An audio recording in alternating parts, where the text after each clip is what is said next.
Have you ever traveled outside the country? How does it feel being away from your birthland?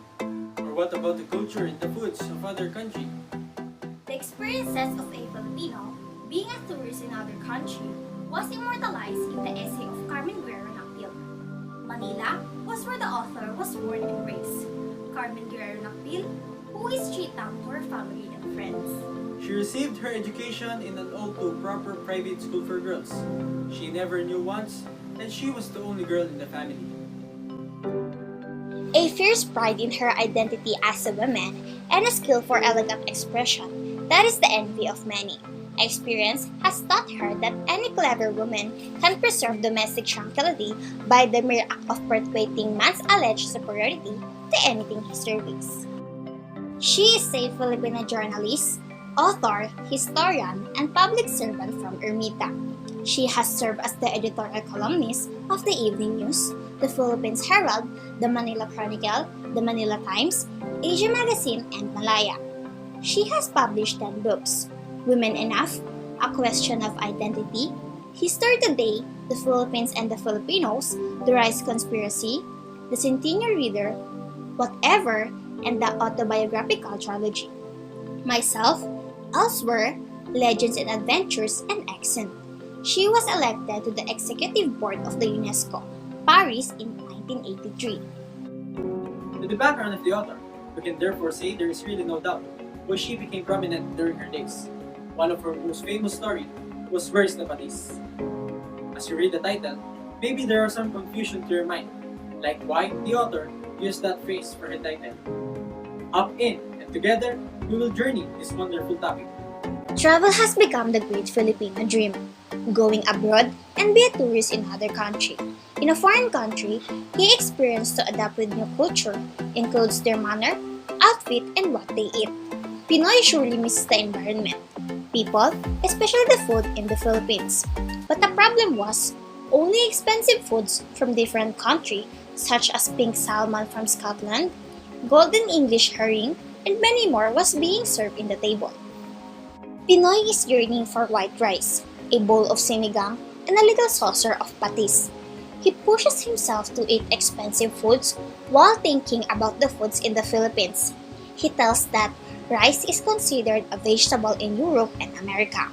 He really craves for Philippine cuisine, so he searches for a restaurant that is closest to his cravings. A Chinese restaurant. There is siopaw, pancit guisado, reeking with garlic fried lumpia with the incorrect sauce, even mami, but all of it was never so good as served in the Philippines. But in foreign country, nothing compares to the kitchen of a kababayan. When he finally found the place where he wants to eat, he totally forgot about the expensive restaurant that he encountered. The Pinoy may denationalize himself, but not his stomach.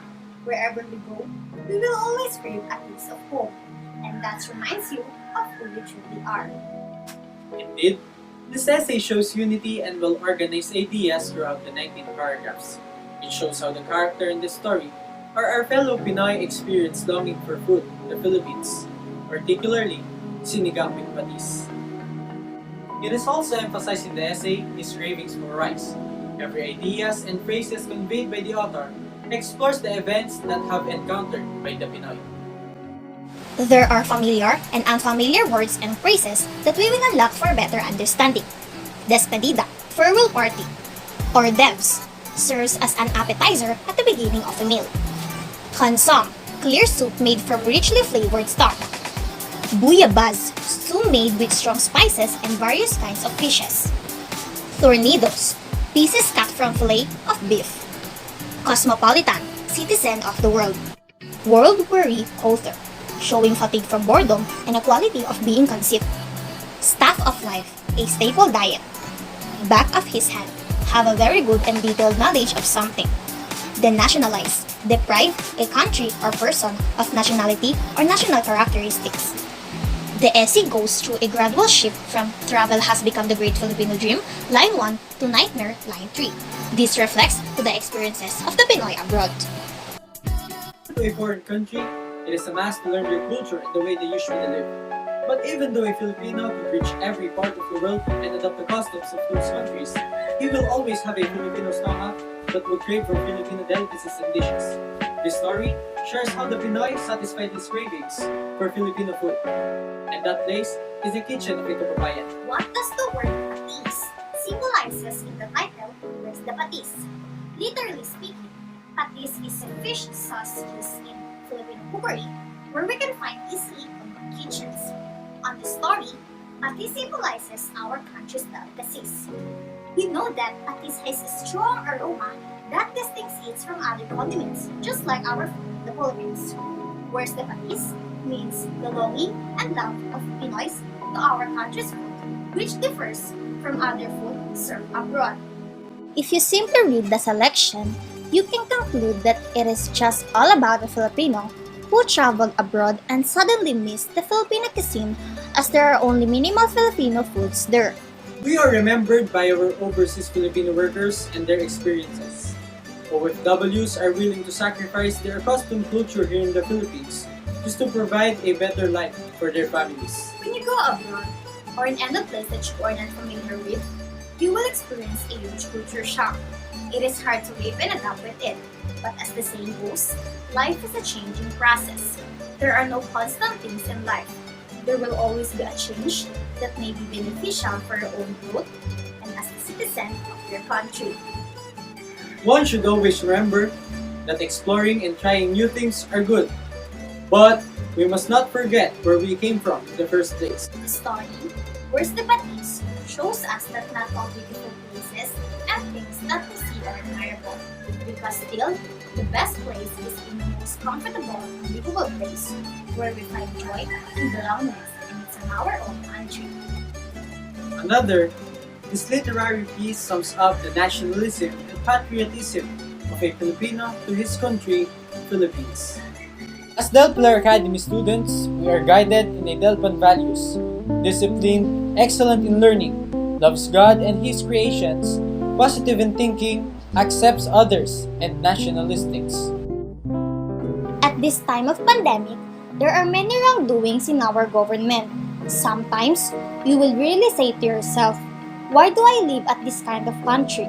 Or, it makes you think of migrating to another well-managed country abroad. Our nationalism is practiced because Where's the Patis opened our eyes to the idea that we should not turn our back to our country just because it has so many bad sides.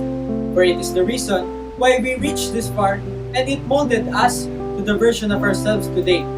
Just like the persona in the essay, he is adopting many new things as he traveled abroad. We are all adjusting and unaccustomed in this new setting of teaching.